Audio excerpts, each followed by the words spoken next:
Well, this Screamin Demon finally run into a problem. What we've got here is we've got a fatigue failure. Vibration is the... What is vibration? Vibration is like the enemy of all things mechanical.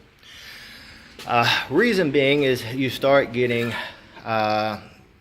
fatigue. You get work hardened because something moves back and forth. It gets brittle. It fatigues.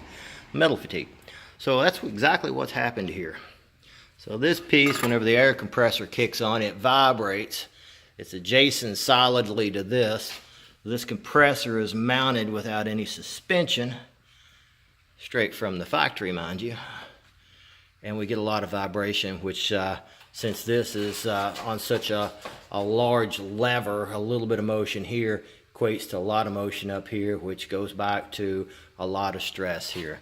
So it's got brittle and she broke on us. What I'm going to try to do is use this Cryobi ease out, it's left-handed threaded, to try to back this thing out. And if it does, I'll just put a 1/4 inch nipple. We'll be back up and good to go.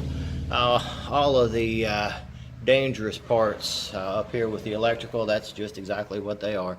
They're dangerous parts. Don't touch them. Here, kid. Hold that for me, son. Hold my beer. I'm going to take a swing at it. So you think this will work, buddy? No. Well, you share about as much enthusiasm as I do with this one. We'll find out really quick. So I used to be certified welder on pressure vessels. It's like if I remember correctly, it was a ASME Section 8 certification. Whoa, everybody totally knows what that means. Well, maybe you should explain it. Well, pressure vessels are dangerous. I mean, a pressure vessel isn't something to sneeze at whenever you're welding on it, because they are dangerous. Pressure vessels explode. You know, if you go back into years ago, you can see many examples of trains and things like that blowing up. Used to, a pressure vessel was basically experimentation. You know, you didn't know for sure if the baller on a train was going to be good or not. You know, there wasn't a lot of, it was mainly testing and the pressures and stuff like that. That's why you had a lot of bowlers and stuff that blew up. And to counter that, to make sure there was some standards involved, you had ASME, the Association of Mechanical Engineers, that come along and started standardizing some practices and stuff. This is just for safety's sake. And a very good thing, mind you. Did it work? Absolutely not. So the next thing we're going to have to do is we can try to drill it out or chip it out. I'm going to try to chip this thing out. Maybe she'll work, maybe she won't. Hold on to that, son. Keep my beer still. No, over there on that thing. You don't need to look at my sweaty head bits. We'll take a file or a chisel. That's not the appropriate one. And what we'll do is we'll try to break her out. I don't mind if she falls down to the tank. I mean, oh no, she's falling down the tank.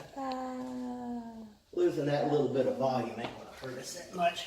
There's 20 times as much water in the bottom of that thing. Guaranteed. So we're gonna try to cut it here without damaging the threads too much. That's actually possible. Not extremely likely though. Watch him bang his finger. Yeah, probably. You're gonna laugh too, ain't you, kid? Yeah, I'm gonna die of laughter. Huh? I'm gonna die of laughter. Tell you what I could do. Yeah, I could try to put a little drive in that and twist that out. Watch out, we're gonna give that a shot. What do you think? Work or no work? I don't think it'll work. Yeah, I don't think it'll work either. I'm like this. If you always look at the cup as half empty, yeah, then if you fix the problem, then it won't go wrong. Then you won't only have to break my chisel. Probably here. No worky. but I did kind of cut the side of it a little bit.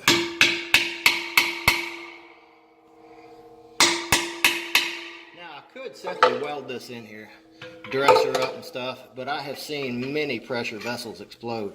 Back whenever I was doing welding, it was for this same company, Campbell Hausfeld, and they used to have what was called a bomb box, and they would put these air compressors in there, and they would pressurize them up to it's about 350 pounds, and occasionally they would blow. And whenever they blew, you know, all of the potential energy that you have inside of one of these things is tremendous. They would go off like dynamite. Ouch. These heads here, flatten them out like a pancake. Like these parts. Now, I'm talking about this big head right here, son. See you, cameraman. Now, come on, buddy. Don't bail on me. Don't bail on me. Here. They would flatten this big thing out. This weld right here would break because of poor penetration, poor fusion between the metals. You'd have a crack in it somewhere, and whenever you have a crack, a piece of undercut or something like that, it would go all along this seam. It would fail catastrophically.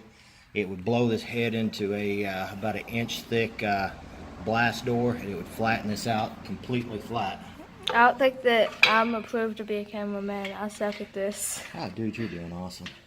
You're better than the alternative. Could you see me doing this, trying to hold it with one hand? Yeah, you can strap a little piece to your head. Or I could have a loving, beautiful son hold the freaking thing for me. He keeps shaking it. That's okay.